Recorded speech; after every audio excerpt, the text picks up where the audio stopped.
Laris Ali.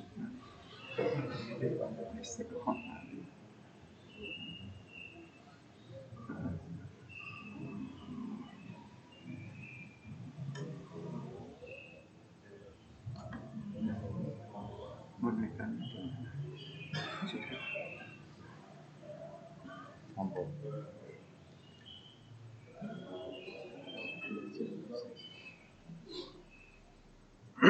Ampun.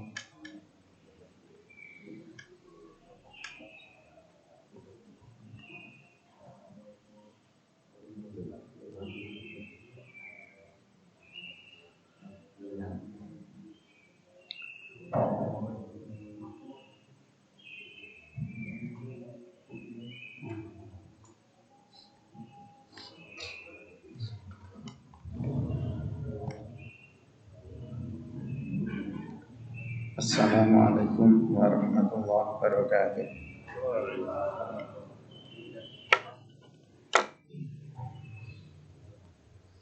Alhamdulillahirabbil alamin. Wa bihi nasta'inu ala umuri dunya waddin. Wassalatu wassalamu ala asrofil anbiya wal mursalin wa ala alihi wa ashabihi ajma'in. Amma ba'du, jamaah syukur rahimahumullah.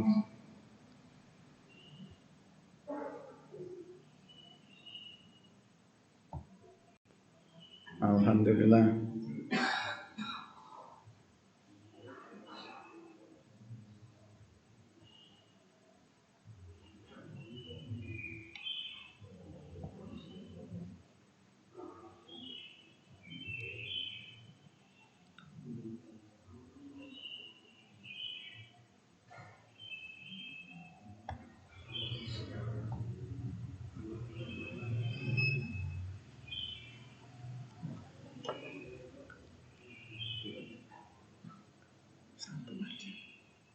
satu aja yang tanya. Yang satu cuma satu. Ini kalau ada catatan tak. Di atas bisa. Bisa pointer. Iya. Bentar.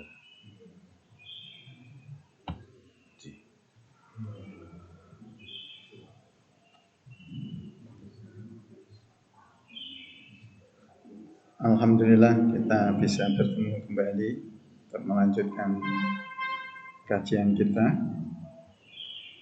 Masaihul Ibad sampai dengan kelompok 10-an Usari 10-an 10 gitu.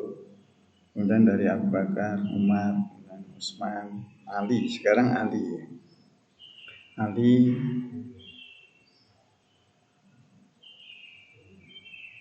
sampai dengan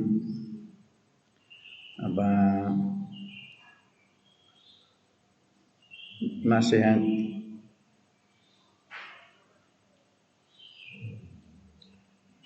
wal adabu khairu khirfatin. Adab itu adalah mata pencarian yang bagus, yang baik. Jadi kadang kita terlalu jauh menghubungkan antara apa hubungannya adab karo sandang pangan gitu ya. Nah, jadi ternyata itu sangat erat sekali. Siapa yang beradab itu insya Allah lakunya itu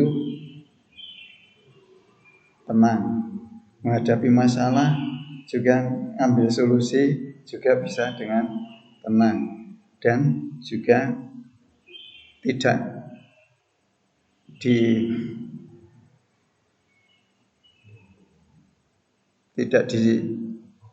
dimarah oleh orang dan lain sebagainya karena adab adalah sebetulnya pada tataran pelaksanaan ya, dalam praktek.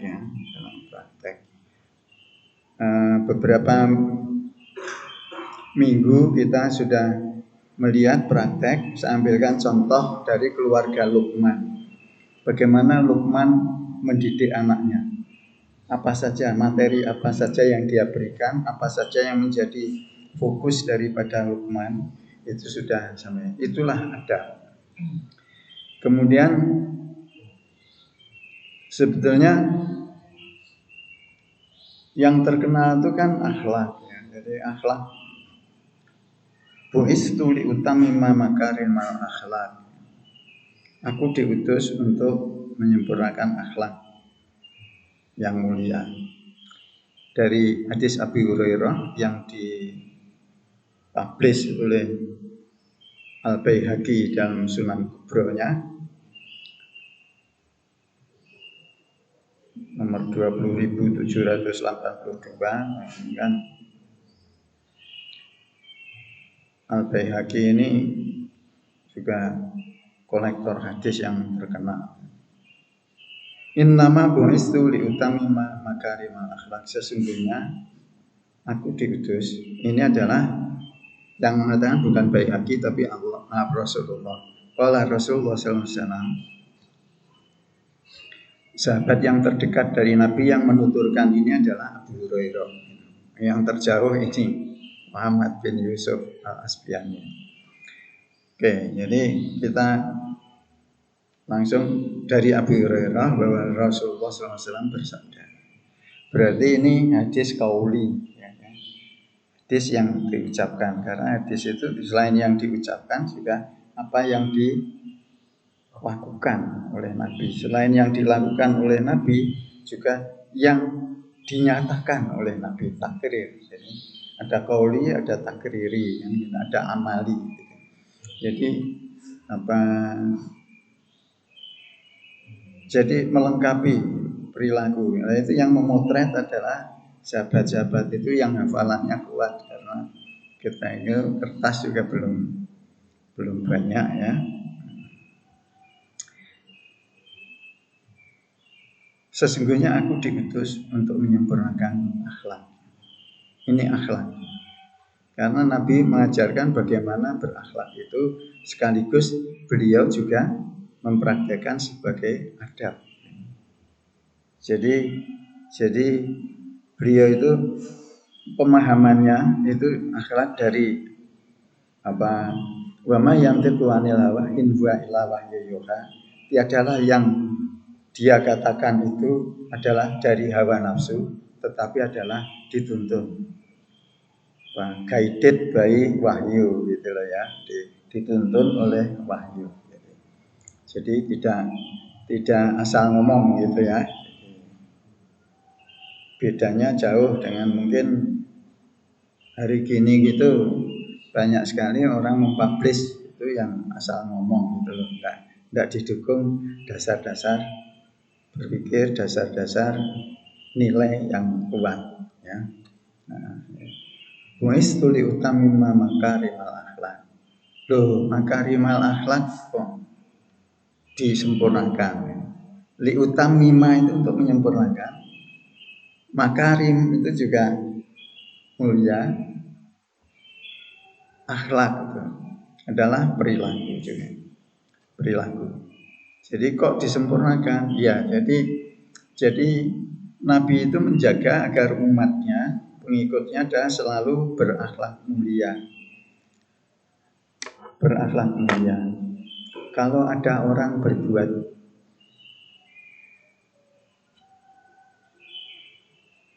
baik, kemudian kita membalas dengan kebaikan, itu contoh akhlak yang baik. Akhlak baik. Orang berbuat jahat dibalas dengan kejahatan. Itu akhlak yang tidak baik. Karena perintahnya itu buat bi'isayyatal hasanata tamuha. Ittaqillah haitsuma kunta. Abi Dzar Al-Ghifari itu yang langsung dialog dengan Nabi. Jadi ittaqillah haitsuma kunta, takwalah engkau di mana saja engkau berada. No pasar ya perlu takwa, di laut perlu takwa, di sekolah, di madrasah perlu takwa, di perguruan tinggi perlu takwa, di pasar yang keremping maupun tidak keremping juga perlu takwa, di kebun, di sawah perlu takwa. Jadi karena di sana interaksi dengan sesama tetangga bersama berkebun juga ada kan gitu ya. Kayak ketentuan yang pernah dilakukan di era sahabat itu, orang punya sawah di sini, pengairannya di sana.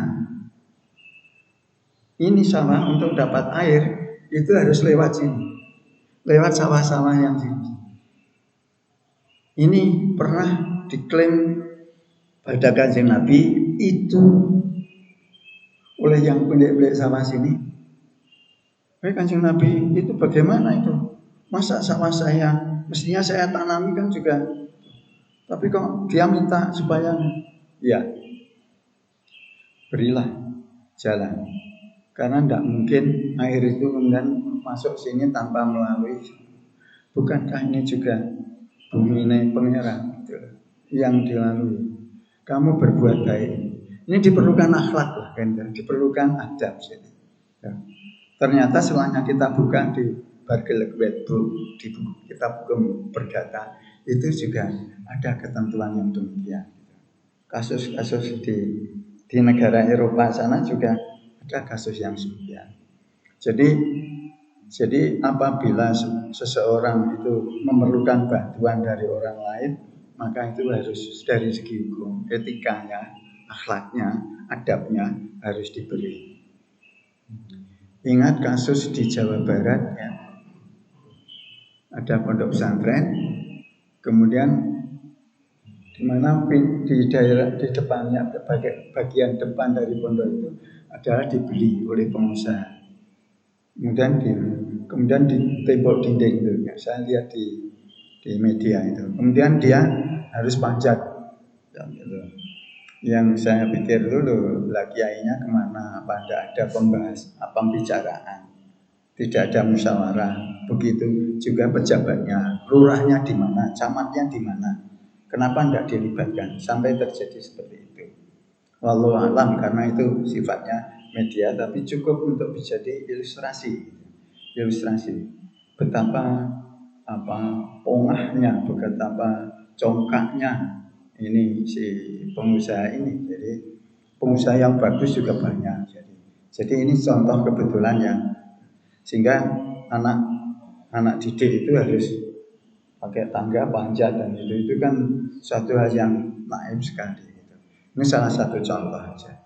Contoh yang non sawah tadi. Berarti kan contohnya sawah. Ini kan bukan petani semua kan, gitu ya. Jadi contohnya kurang muktadil hal kalau balagh gitu. Oke, jadi kalau orang membalas keburukan dengan kebaikan, itu baru akhlak mulia. Orang berbuat baik pada orang yang membencinya, itu akhlak mulia. Kalau orang berbuat baik pada orang yang berbuat baik, itu baru akhlak yang baik. Ya, jadi kedudukan akhlak makarimal akhlak itu di mana? Jadi itu lihat, kalau kita bawa ke sejarah Nabi ke Taif, dilempari batu sampai itu, kemudian Nabi Jibril kemudian datang untuk nanti, wahai Nabi, mau saya apakan ini kampung ini? Apa mau saya balik itu biar hancur mereka? Tidak. Allahumma hdi qaumi fa innahum la ya'lamun.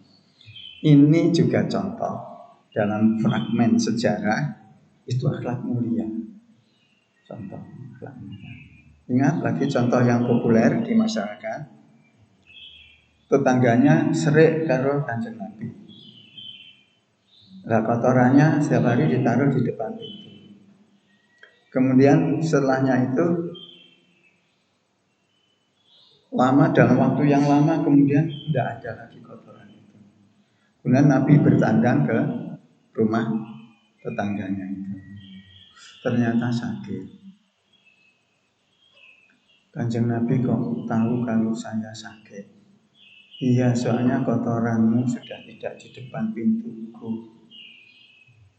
Jadi di situ Nabi tidak membalas kotorannya juga darah itu akhlak mulia.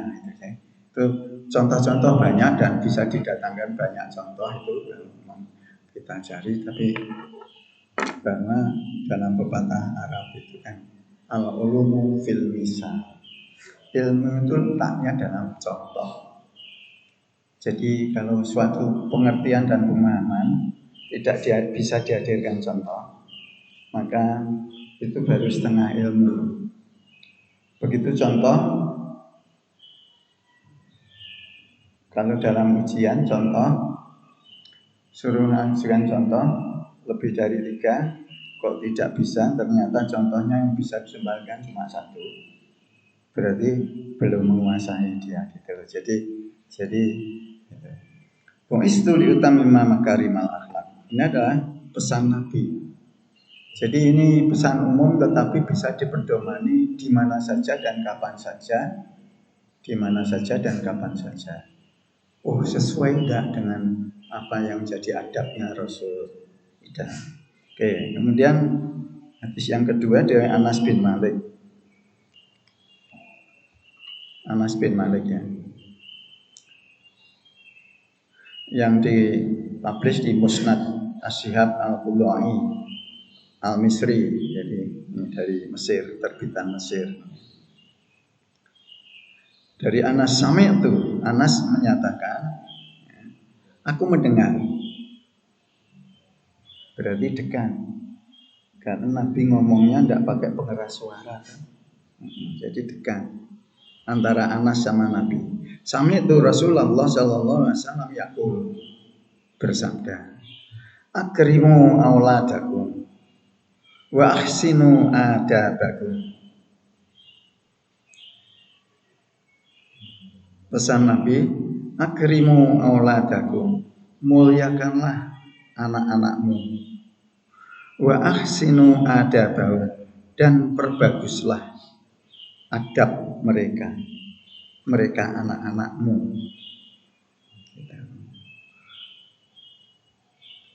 Bagaimana membuat ihsan itu? Ahsinu adabakum. Ini sebetulnya dicontohkan dengan jelas di Al-Qasas ayat 77 itu ya, yang beberapa hari lalu dibawakan juga oleh Pak Mahyudi di sini. Wabtawi fima antakallahu daral akhirah wala tansa nasibaka minad dunya wa ahsin kama ahsanallahu ilaika wala tabghil fasada fil ard innallaha la yuhibbul mufsidin. Ketika itu Pak Mahyudi membahas tentang jangan melupakan dunia dan fokus pada akhiratnya. Ini saya tidak mengulang di situ, tapi saya hanya menyampaikan yang sesuai dengan tema ini. Wa ahsin kama ahsanallahu ilaik. Dan berbuat baiklah sebagaimana engkau telah berbuat. Allah telah berbuat baik padamu. Allah itu orang kurang ompong. Jadi Allah sudah membuat dunia seisinya sebelum kita hadir di dunia. Kemudian kita hadir di dunia diberi petunjuk karena melalui Rasulnya ada petunjuk untuk menuntun perilaku kita agar sesuai dengan tuntunan. Apa yang terjadi? Sebagian ada ya yu'min dan sebagian lagi ada yang yakfur. Jadi ada yang beriman dan ada yang kafir. Tetapi terhadap yang beriman tentu biasa. Kalau yang berprestasi itu masih tekan prestasi. Yang non prestasi tentu kena penalti. Tapi ternyata tidak oleh Allah. Ini kama ahsanallahu ilaik, ini di sini yang saya maksudkan, yaitu meskipun dia balilo, tidak taat pada Allah dan Rasulnya, tetapi dia masih boleh injak bumi, masih boleh menghirup oksigen yang ada, masih boleh minum air yang ada. Jadi masih diberi matahari, manfaat matahari dan lain sebagainya, masih banyak yang diberikan. Jadi Allah memberi pada orang yang di dunia ini, pada orang yang taat maupun yang tidak taat. Maka jangan sampai sekali kita menganalisis atau memikirkan, belah kuyu ora taat, tapi nyatanya yo lancar-lancar saja rezekine, omah makro mobil kan anunya kan karena manusia, unsur materi manusia yang menonjol di situ, kan menunjukkan, melihat gitu. Wah, nah itu terus bisikan setan masuk. Nah, yes, sholat ya seminggu sepisan lah pas Jumat. Nah, ada pembisik lain. Ya waktu sholatnya 3 kali saja setahun, yaitu pada saat Idul Adha, Idul Fitri, sama Jumatan, nek kober gitu ya. Jadi apa? Itu ya jantungnya cek dijalankan oleh Allah ya. Nah, paru-parunya ya masih mumpah gitu. Jadi itu betapa Allah itu ihsannya kepada makhluknya ya. Wa ahsin kama ahsanallahu ilaik. Jadi manusia itu sebenarnya dituntut untuk berbuat baik, kemudian jangan berbuat kerusakan. Wala tafsil fasada fil ard. Janganlah engkau berbuat kerusakan di bumi. Kerusakan termasuk kerusakan lingkungan. Lingkungan itu ada 2, lingkungan fisik alam dan lingkungan sosial. Jadi ini yang biasa, yang lingkungan sosial ini yang sering diabaikan. Merusak sosial itu nanti ya melalui media komunikasi, media macam-macam medianya. Jadi berbuat kerusakan, fokus kita kan pada ekologi ya, ekologi. Maka selain ekologi sebenarnya ada environment. Kalau ekologi itu fokusnya adalah lingkungan fisik. Tapi kalau environment ada lingkungan sosial. Maka dari itu agama kita itu nguri-uri bagaimana memelihara, bagaimana supaya lingkungan hidup yang fisikally itu juga bagus, tapi juga lingkungan sosialnya juga bagus. Coba contoh aja. Man kana yu'minu billahi wal yaumil akhir falyaqul khairan aw liyasmut. Sing sapa wong iman pada Allah dan hari akhir, hendaknya bertutur kata yang bagus. Aw liyasmut, nek ora iso ngomong sing apik, meneng iku luwih apik timbangane ngomong sing ora apik. Gitu ya. Nah, ini lingkungan sosial ya. Maka yu'minu billahi wal yaumil akhir fal yukrim jarohu. Barang siapa yang beriman pada Allah dan akhir, hendaknya memuliakan tetangganya. Tetangga ini adalah saudara kita yang terdekat, itu ya tetangga itu. Meskipun tidak ada hubungan darah, tapi kita ada hubungan sosial. Kita wajib, maka dia masukkan parameter keimanan oleh Nabi kita ya. Man kana yu'minu billahi wal yaumil akhir falyukrim jarohu. Jadi terus yang ketiga contohnya, man kana yu'minu billahi wal yaumil akhir falyukrim dhaifahu. Barang siapa yang beriman pada Allah dan hari akhir, hendaknya dia memuliakan tamunya. Batasnya 3 hari ya, 3 hari ya. 3 hari artinya kalau kita kedatangan tamu, kecuali tamu mulia ya, artinya orang tua kita atau gimana, kalau tamu itu kita berkewajiban untuk memuliakan dia selama 3 hari. Artinya menghormati, menservis itu 3 hari. Lebih daripada itu adalah biasa, sesuai dengan kemampuan kita. Oke, jadi itu contoh-contoh adab yang diajarkan. Kemudian akrimu auladaku, muliakanlah anakmu. Bagaimana memuliakan anak itu? Insya Allah kita akan lanjutkan di minggu yang akan datang, ya, Sabtu yang akan datang. Wa ahsinu adabahu. Mari kita tutup dengan kafaratul majlis. Subhanallah. Asyhadu an la ilaha illa anta astaghfiruka wa atubu ilaik. Assalamualaikum warahmatullahi wabarakatuh.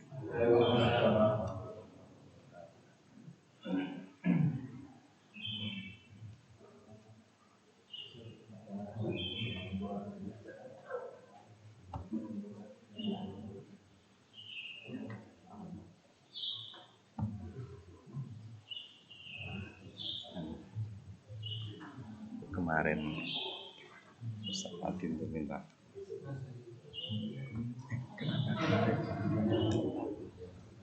kita nih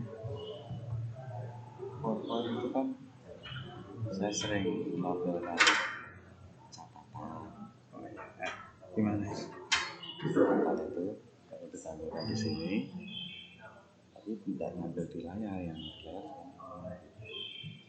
Iya. Gimana bisa? Bisa. Ini pakai tadi. Itu mana yang ditampil? Kok terus yang mangkok anune kok Presenter view. So presenter view. Di sana tetap ini. Nah, tapi Yang kita bisa baca ini. terus Ini karena ini nggak ada catatannya.